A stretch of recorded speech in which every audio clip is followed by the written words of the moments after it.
Hello and welcome to another episode on Captain's Dry Dock. And in the dry dock today, we'll be making ourselves a big spray booth to be able to spray large items.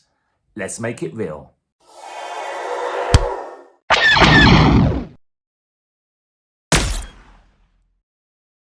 So at the time of filming, I'm actually making the first order Armour, as you can see here, or it's part of it. And if you want to see my progress, click on the link below and you can see how far I've gone.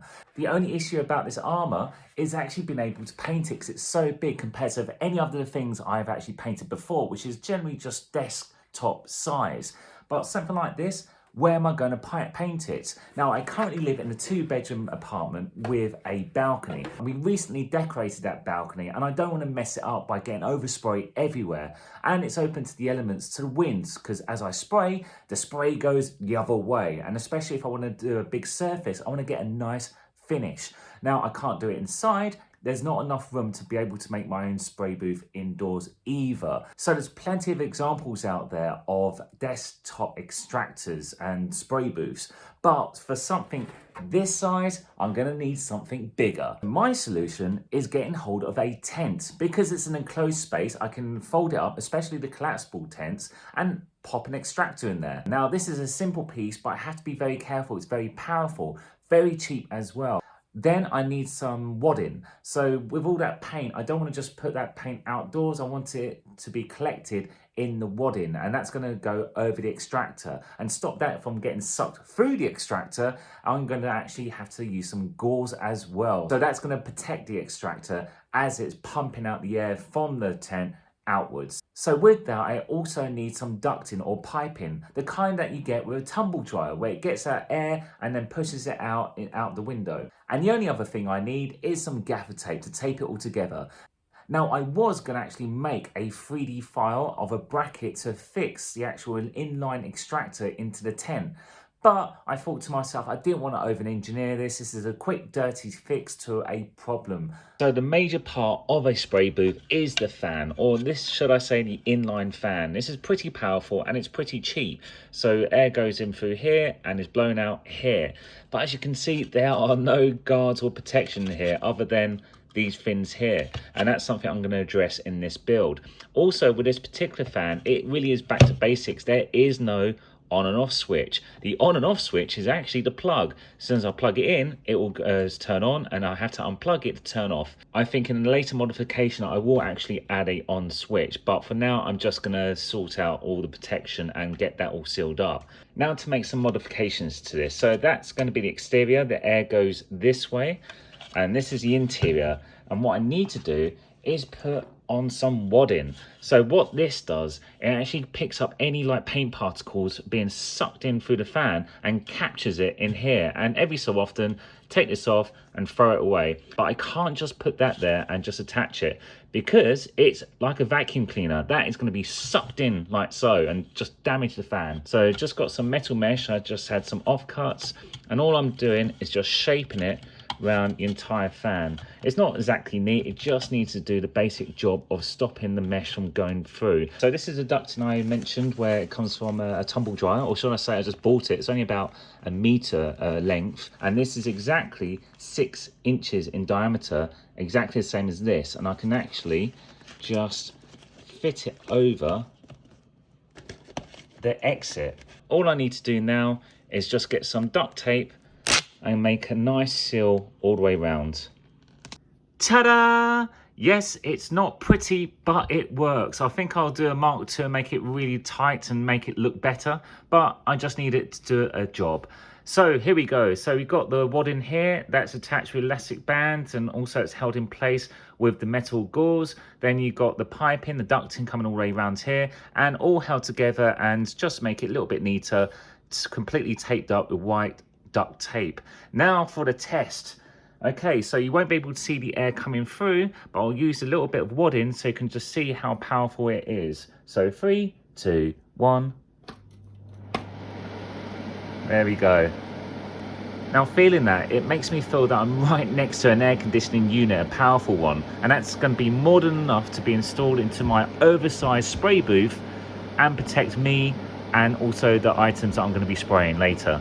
So what we have here is basically a huge spray booth in this little package. Now this is an ideal solution for anyone like me who hasn't got the space, or if you are outdoors and it's raining or it's cold and there's lots of wind, like at the moment there's a little bit of wind, but you can't spray big items. So this will be the solution, and you can pretty much store it anywhere. Now I'm going to show you how I put it together, and let's give it a go. So all I need to do is take out the tent.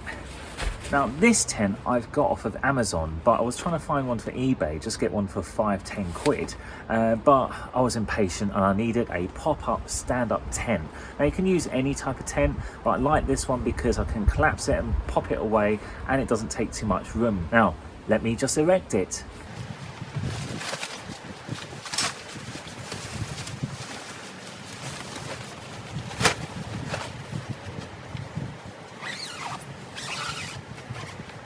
So that didn't take any time at all, which is fantastic. And the great thing about this, I've got a great big front door here, and also it's got windows, which means I get lots of natural light in as I start spraying, because I'm going to be spraying in the day.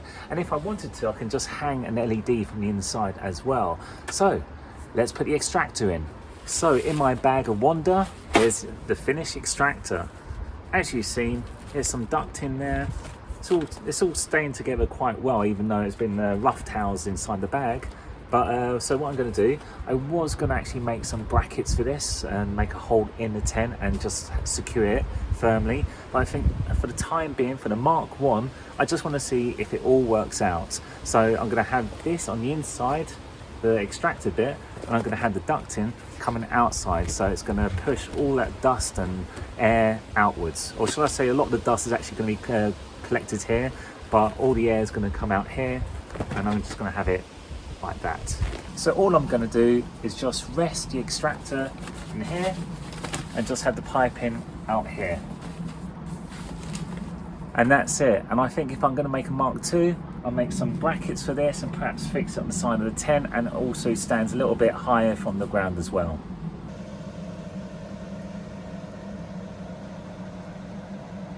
So even though I've got an extractor, I'm going to make sure I use a vapor mask. And remember, a vapor mask, not a dust mask. I've seen plenty of videos out there about spraying where people use a so-called vapor mask, and it's not, it's a dust mask. And you can tell the difference because I have these massive filters on the sides, and yeah, it looks like this.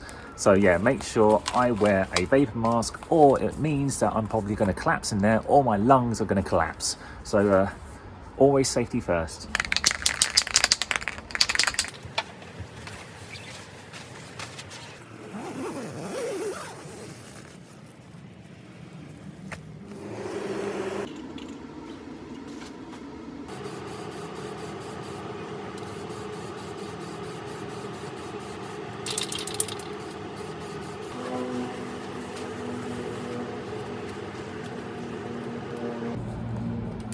Oh, so that worked really well, better than expected. That extractor was good enough to suck out all the particles, or should I say collect the particles in the gauze. And yeah, I was able to spray this without any bother from the wind outside, and yeah, it worked out really well.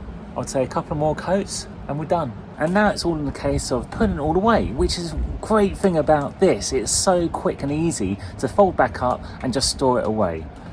First thing I need to do is collapse and take apart the extractor unit. So I don't mean actually take apart, just need to unplug it, and then it collapses, as small as that. Make sure that the actual fan is off, and then wind this up, and that's ready to be put away. The next thing I need to do is fold it up. Now there's plenty of YouTube videos on how to do that depending on your make and model, but usually they're pretty much the same. So open it up so there's no air locked in there, because there's a real faff to try and collapse it then.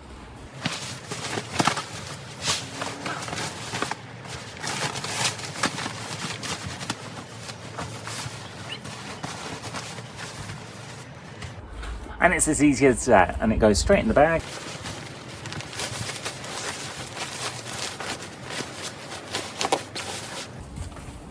And there's even enough room for the extractor.